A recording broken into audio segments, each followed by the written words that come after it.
अल्हम्दुलिल्लाहिल इज़्ज़ति वल उला वस्सलातु वस्सलामु अला सय्यदिल अंबिया शम्सिद दुहा बदरिद दुजा नूरिल हुदा मंबाइल जूद वल अता अम्मा बाद आऊज़ु बिल्लाहि मिनश शैतानिर रजीम बिस्मिल्लाहिर रहमानिर रहीम या अय्युहल्लज़ीना आमनू कू अनफुसकुम व अहलीकुम नारा क़ालल्लाहु तबारक व तआला फ़िल क़ुरआनिल मजीद वल फ़ुरक़ानिल हमीद वक़ुर रब्बि ज़िदनी इल्मा।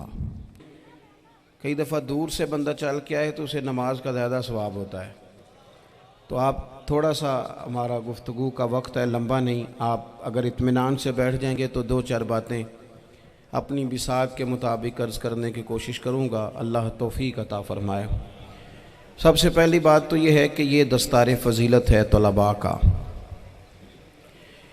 इल्म का लुग़वी माना जानने के होते हैं। इल्म हासिल किया जाता है किसी चीज़ की मारिफत को हासिल करने के लिए।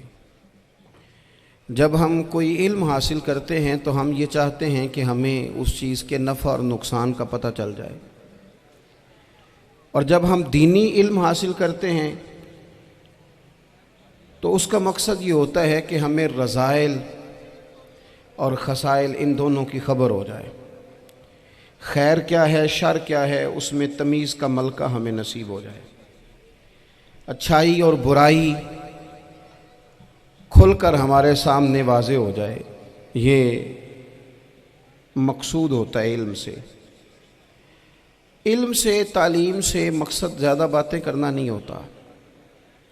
एक आदमी बहुत ज़्यादा बातें करता है तो शायद बड़ा आलिम है। एक शख्स बहुत ज़्यादा गुफ्तगू करता है तो उसके पास मालूमात ज़्यादा, ऐसा नहीं।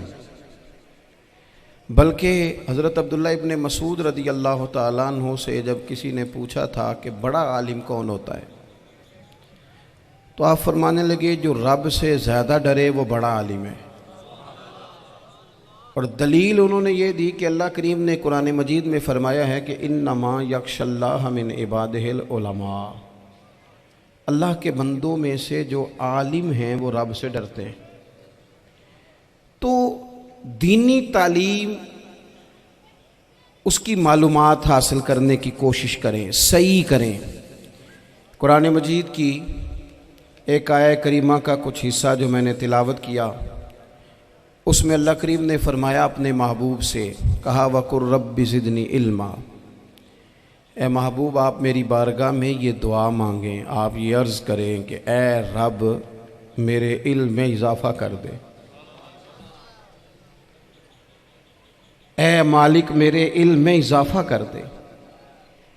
बहुत सारी चीज़ें ऐसी होती हैं जिनकी ज़्यादती ठीक नहीं होती, वो ज़्यादा हो जाए तो नुकसान करती हैं। लेकिन इल्म एक ऐसी चीज़ है कि जिसके बारे में रब करीम ने कहा कि महबूब आप दुआ मांगें कि आपको ज़्यादा इल्म दिया जाए। और फिर इल्म एक ऐसी चीज़ है कि कोई भी आदमी ये दावा ना करे कि मैंने अब बड़ा हासिल कर लिया है, मेरी अब तकमील हो गई है, मैं अब मुकम्मल हो गया हूँ। जिनको अल्लाह ने गैब के ख़जानों की कुंजियाँ दी हैं ना, उनसे भी रब करीम ने कहा है कि महबूब आप दुआ करें कि मालिक मेरे इल्म में इजाफ़ा कर दे। तो जब वहाँ तक ये बात है तो फिर आम आदमी को भी चाहिए कि वो अपनी मालूमात में इजाफ़े का शौक़ पैदा करे। और तीसरी बात ये कि जो हुजूर के इल्म शरीफ पर बात करते हैं वो भी इस आयत से सीखें कि हुजूर का इल्म तो हर रोज़ रब उसमें इजाफ़ा फरमा रहा है। तो हर रोज़ इजाफ़ा हो रहा है। वलल आखिरतु खैरुल लका मिनल ऊला। हर रोज़ तरक्की हो रही है हुजूर के इल्म शरीफ की भी। तो हमारे यहाँ ज़्यादातर लोग बात इसलिए सीखते हैं कि मैं कोई कहीं से मसला सीखूँगा फिर जाके अपनी मस्जिद के इमाम को तंग करूँगा कि वहाँ तो मैं ये सुन के आया हूँ तो यहाँ ये काम क्यों नहीं होता। मैं कोई बात सीखूँगा तो फिर मैं उससे बहस का दरवाज़ा खोलूँगा। इल्म का मतलब ही अपने आप को संवारना है। मालूमात हासिल करने का मतलब ये कि आपके अमल में पुख्तगी आए, आपके किरदार में पुख्तगी आए। आपने जो सीखा है आप उसके मुताबिक अपने आप को ढालें। मुस्लिम शरीफ में मौजूद है, नबी पाक सल्लल्लाहु अलैहि वसल्लम ने दुआ मांगी है, ए अल्लाह मैं उस इल्म से तेरी पनाह मांगता हूँ जो इल्म तो हो पर नफ़े वाला ना हो। जिस बंदे के इल्म ने उसे नफ़ा नहीं दिया, वो कुछ सीख नहीं सका उससे, तो उसका इल्म किसी को क्या नफ़ा देगा। जब खुद से उसने, और सूफिया किराम तो फरमाते हैं कि जो लोग बड़ी मालूमात हासिल कर लें, बड़ी बातें सीख लें, पंचायत में किसी को बोलने ना दें, घर में किसी को बोलने ना दें, बहुत सारे लोग तो उलमा को भी मशवरा देते हैं, बड़ी बातें करे, लेकिन अमल के लिहाज से बंदा ज़ीरो हो, तो अहले दिल फरमाते हैं उसकी सोबत से बचो। उसे बड़ा पता है, बड़ी बातें आती हैं, बड़ी बातें आती हैं, बड़ी बातें करता है, लेकिन गुफ्तगू की हद तक तो बहुत बड़ा है, अमल के मामले में सिफर है। बहुत सारे लोग मस्जिद के उजरे में मीटिंग हो रही होती है और वो लंबी लंबी दलीलें और मशवरे दे रहे होते हैं, नमाज का टाइम आ जाए तो उठ के चले जाते हैं, कहते हैं मैं अपने महल्ले दी मसीते पढ़नी है। कईयों को काम याद आ जाता है। फरमाया कि शख्स के पास मालूमात बड़ी हों लेकिन अमल के मामले में बंदा ज़ीरो हो तो उससे बचना क्यों? इसलिए कि अगर पढ़ा लिखा आदमी बेअमल हो ना तो वो अपनी बेअमली पर भी दलीलें पेश करता है।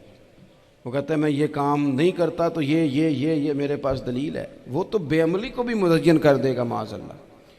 तो दीनी तालीम एक तो हासिल इसलिए करें कि हमने अपने आप को संवारना है, और दूसरा इल्म का शौक़ तबीयत में हो।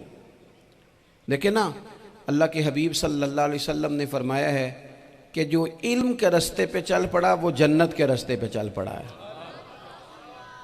जुमों में, महफिलों में कानों के जायके के लिए ना आए, इसलिए आए कि मेरे इल्म में, मेरे अमल में ये कोई इजाफे की बात बनेगी, मैं कोई नसीहत हासिल करूँगा तो मेरे दिल का जंग उतरेगा।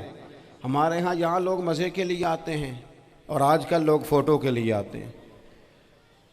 इन दो कामों से निकल कर खालिस इस्लाह की नीयत से इल्म का शौक़, हमारे यहाँ तेज़ी से एक हरकत की गई, उलमा का वक़ार ख़राब किया गया और लोगों को दीनी उलूम से दूर किया गया। और इसमें बाज़ बेचारे वाइज़ीन और खुतबा ने भी किरदार अदा किया, जब जाली पीर की तारीफ़ें खोल के की और उसे पता नहीं कहाँ तक। ये स्टेज होते हैं ना, इनमें कोई बंदा अच्छा लगे भी तो उसके लिए दुआ करनी चाहिए, तारीफ़ें नहीं करनी चाहिए।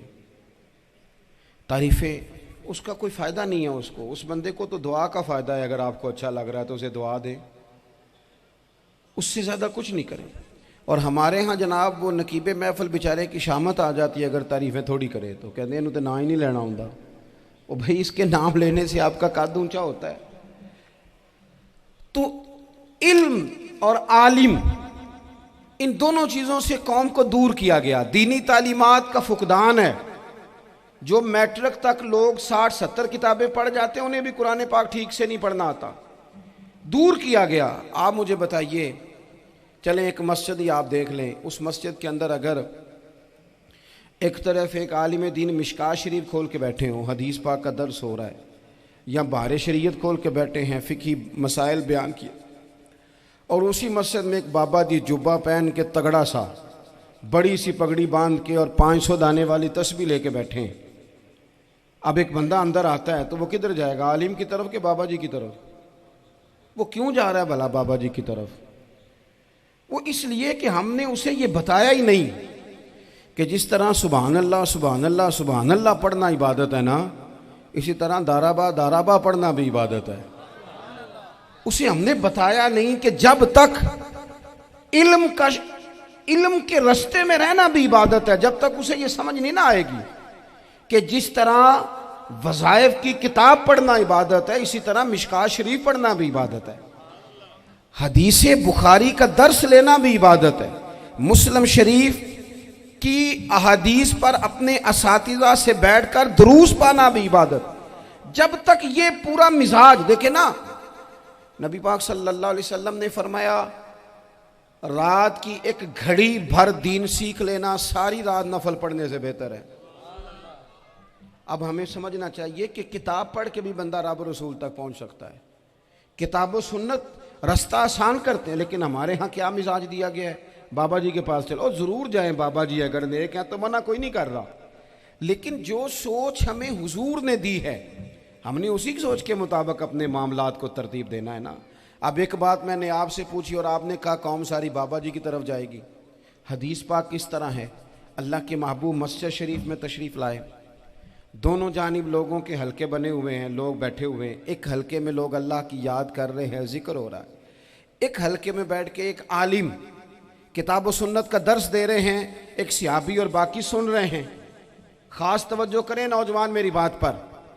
रसूल करीम सल्लल्लाहु अलैहि वसल्लम दोनों के बीच खड़े हो गए और करीम ने फरमाया दोनों महफिलें खैर की हैं, दोनों ही हलके खैर के हैं।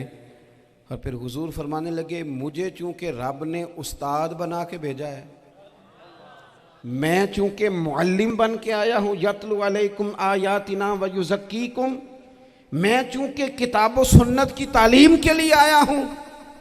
ये लफ्ज़ कहते कहते हुजूर उस जमात में बैठ गए जो दीन पढ़ और पढ़ा रही थी। हुजूर वहाँ बैठे जहाँ बात दीन की हो रही, जहाँ लोगों को अल्लाह रसूल की बात बताई जा रही। तो जुमे में वक्त पे आएँ, अपनी दीनी मालूमात मजबूत करें और अपने लिए मजबूत करें। मैं आपको बड़े दर्द से ये बात अर्ज करता हूँ,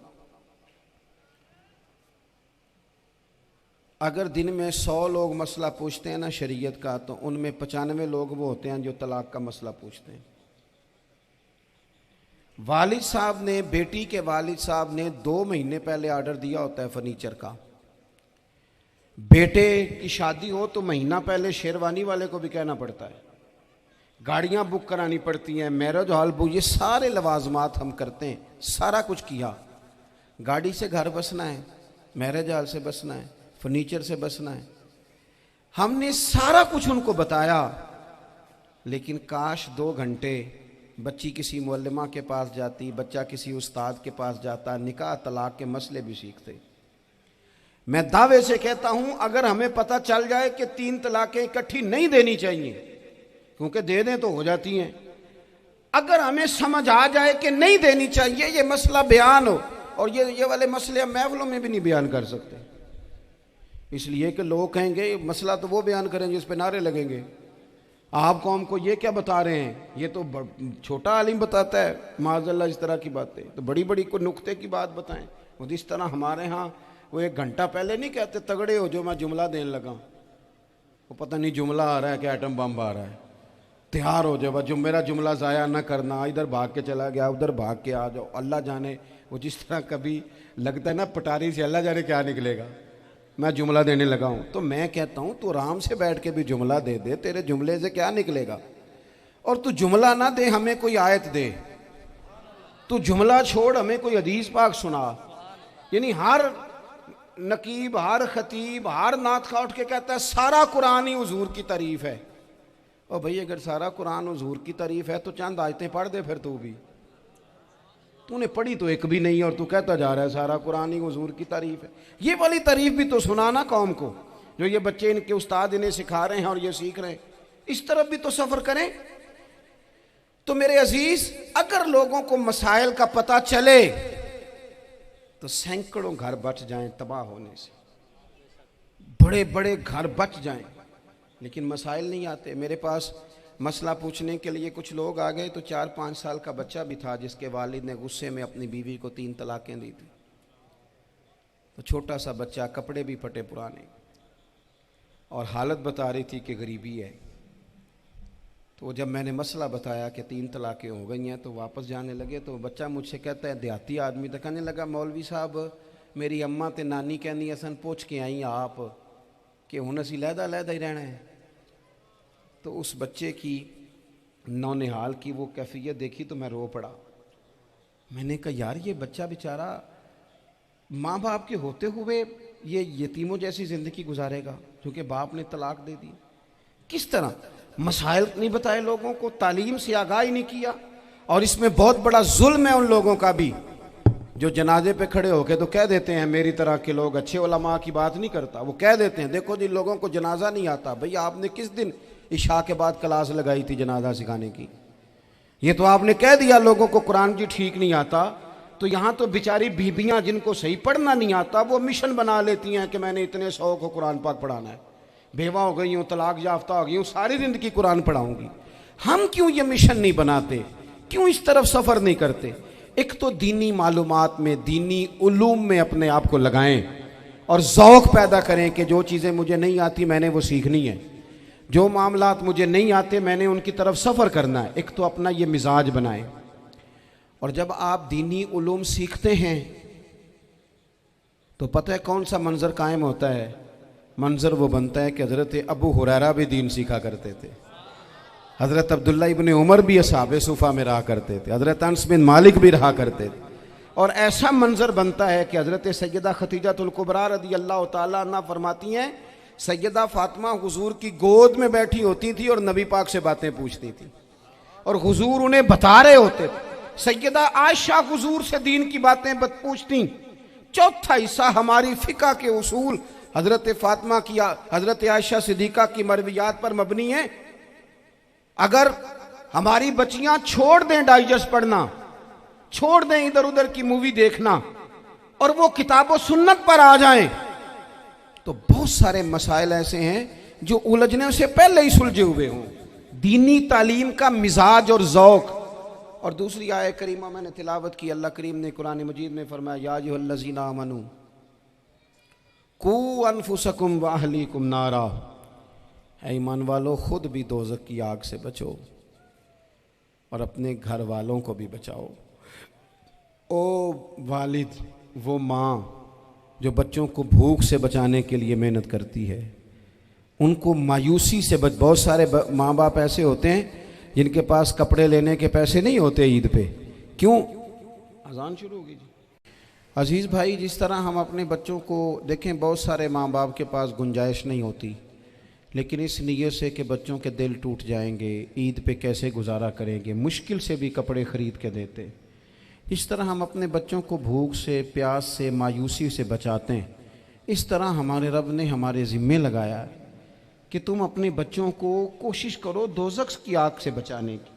हज़रत उमर फ़ारूक रज़ी अल्लाह ताला अन्हु ने अर्ज़ किया था, या रसूल अल्लाह सल्लल्लाहु ताला अलैहि वसल्लम, इस आया करीमा का माना क्या है? तो महबूब करीम अलैहिस्सलाम ने फरमाया, उमर, जिन चीज़ों का अल्लाह तुम्हें हुक्म देता है तुम अपने घर वालों को उन चीज़ों का हुक्म दो, जिन चीज़ों से रब रसूल तुम्हें मना करते हैं अपने घर वालों को उनसे रोको, अपने घर के अंदर निफाज़े दीन करने की कोशिश करो।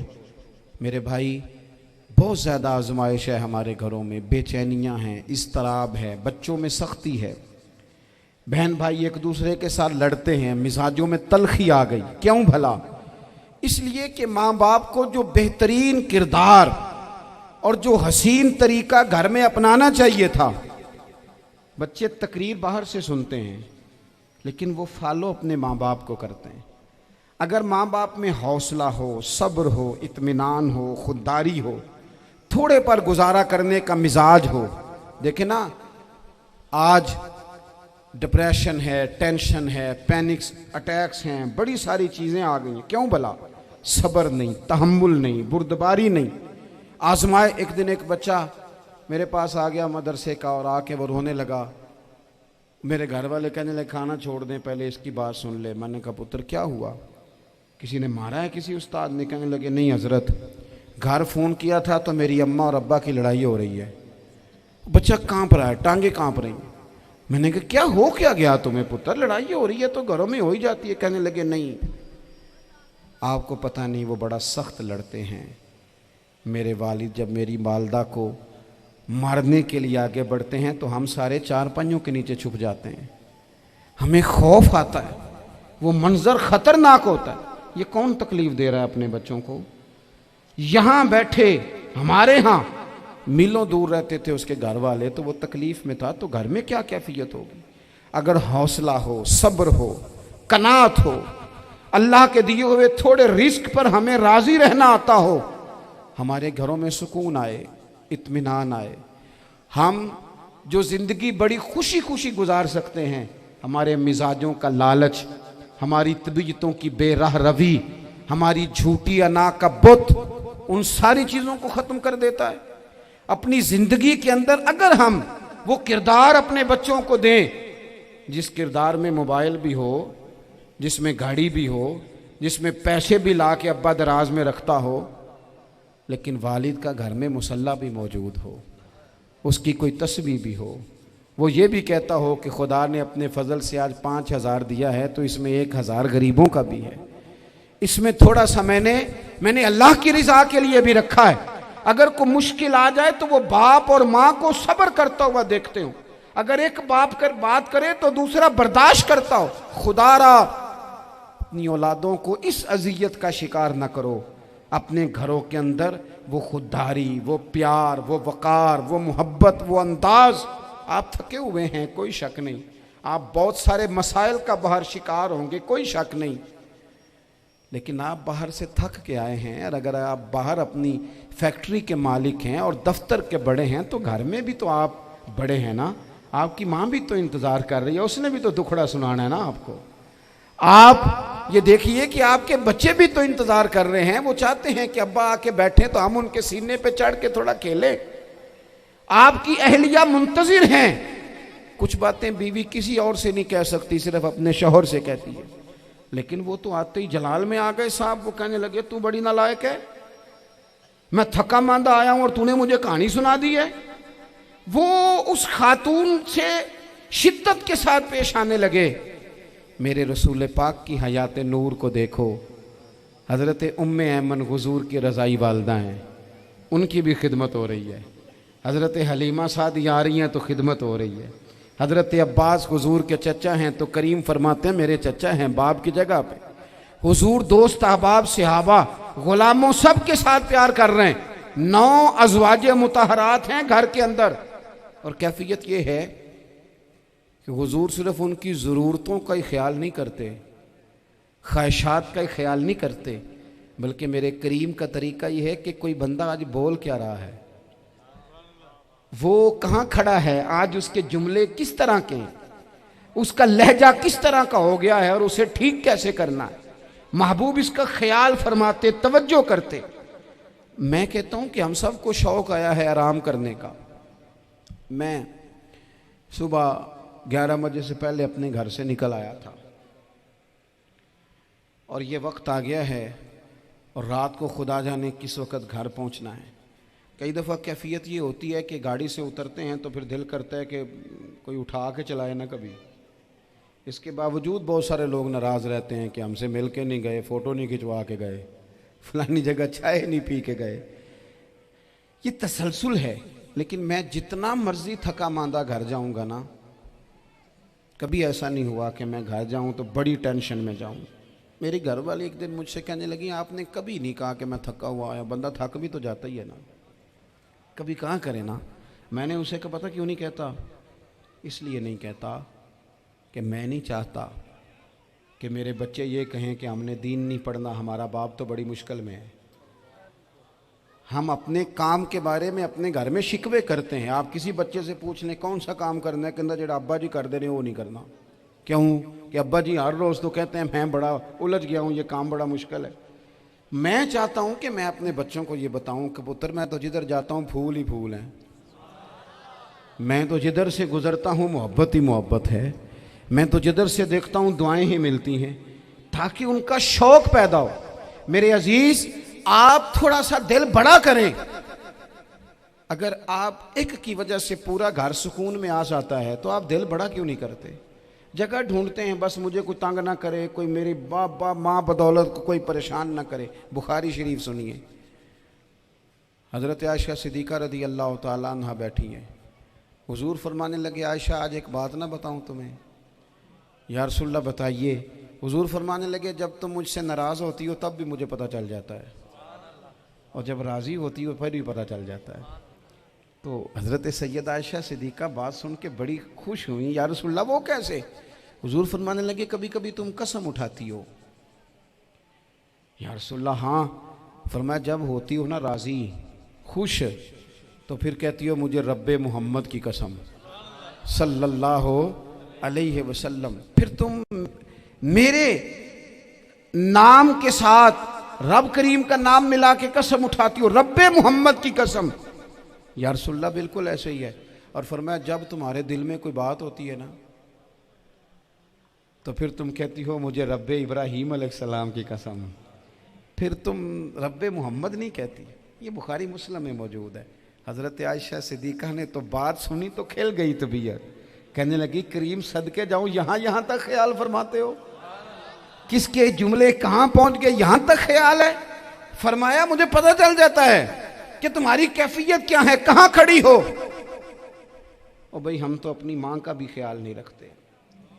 हमारा बाप कहाँ बेचारा खड़ा है, वो तो इंतज़ार में था कि कोई 10 मिनट मेरे पास बैठेगा, तवज्जो ही नहीं, जज्बात का ख्याल ही नहीं।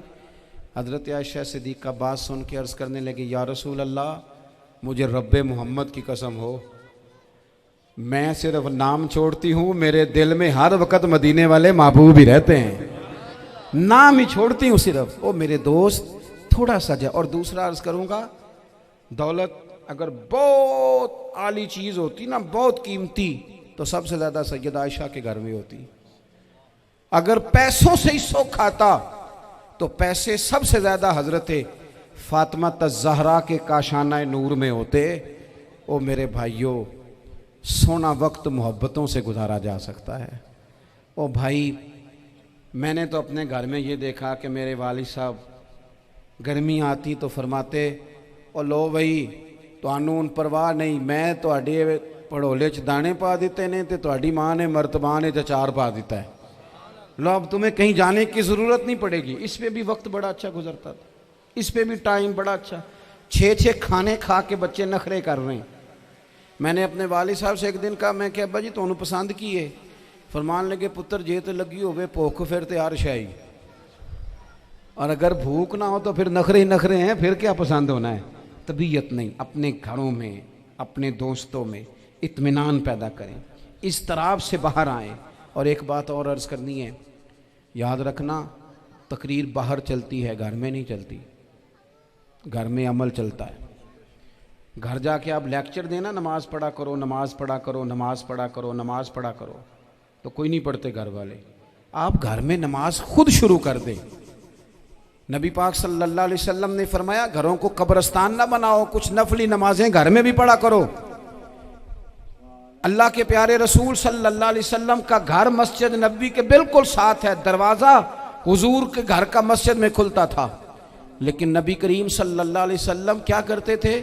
हज़रत आयशा सिद्दीक़ा फरमाती हैं, तहज्जुद की नमाज घर में पढ़ा करते थे। घर में हुजूर तहज्जुद की नमाज पढ़ते, अगरचे घर में दुश्वारी थी। कुछ इबादात, कुछ नमाजें घर के अंदर भी इंसान पढ़े। आखिरी गुजारिश आप हज़रात से करनी है, इतना बड़ा मजमा है, इतने सारे लोग तशरीफ़ लाए हैं, एक गुजारिश आप हज़रात की खिदमत में रख के बस मैंने बात को समेटना है। 2 बातें मैंने आपकी खिदमत में अर्ज़ की हैं। एक तो दीनी इल्म का ज़ौक़ पैदा करें, और दूसरा अपने घरों में थोड़ा ठहराव लाएं।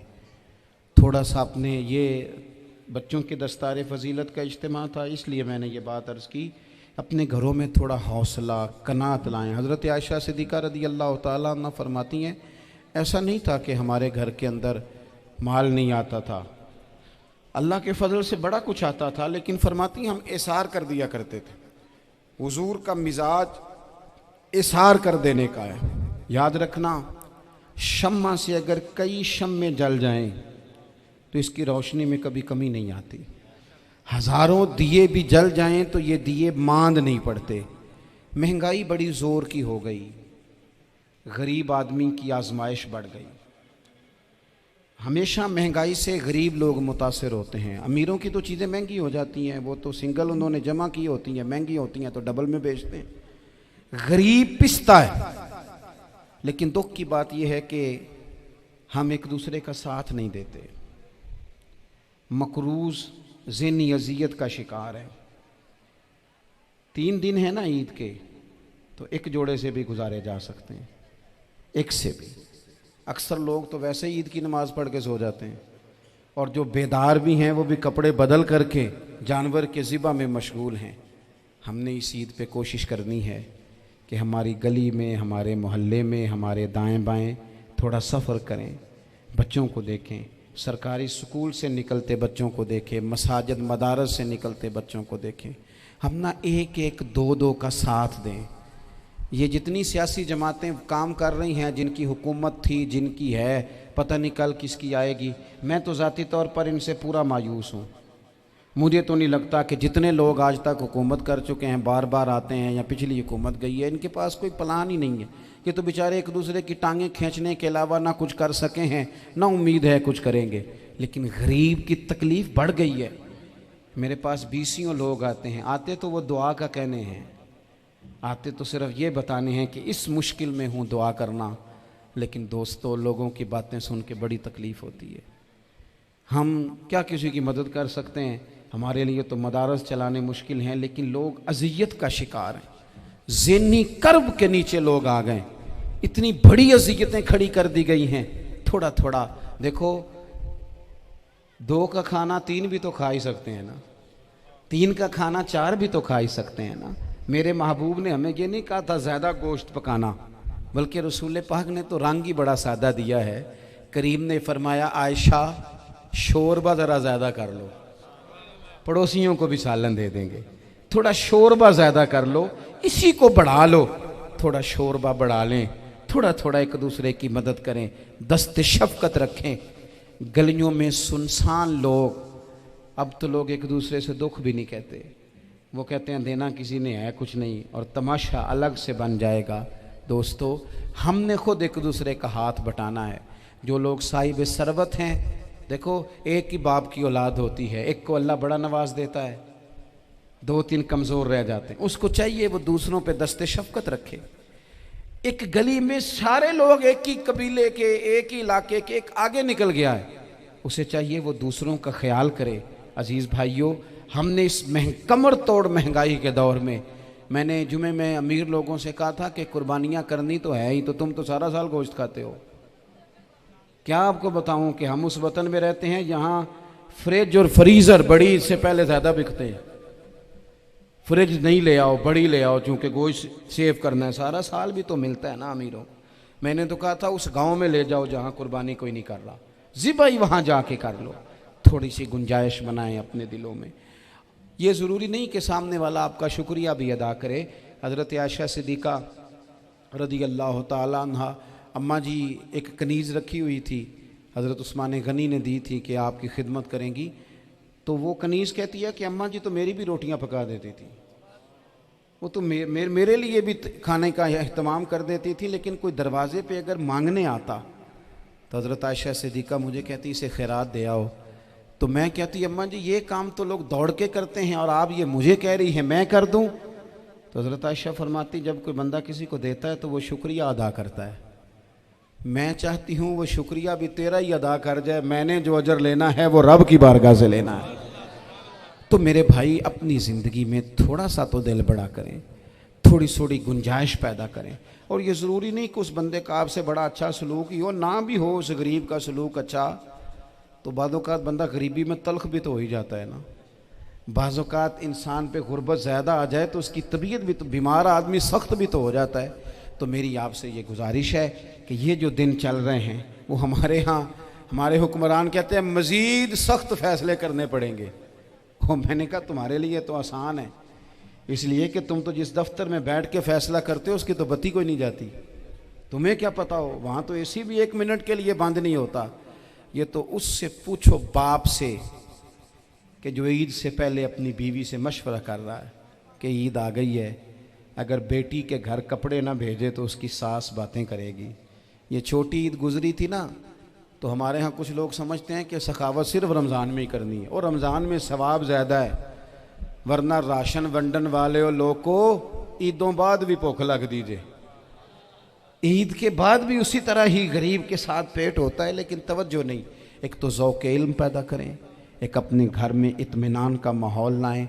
तीसरी गुजारिश ये है कि महंगाई और सख्ती के इस दौर में अपने मुसलमान भाइयों का, अजीज़ों का, अहले मोहल्ला का हाथ बटाएं, प्यार करें।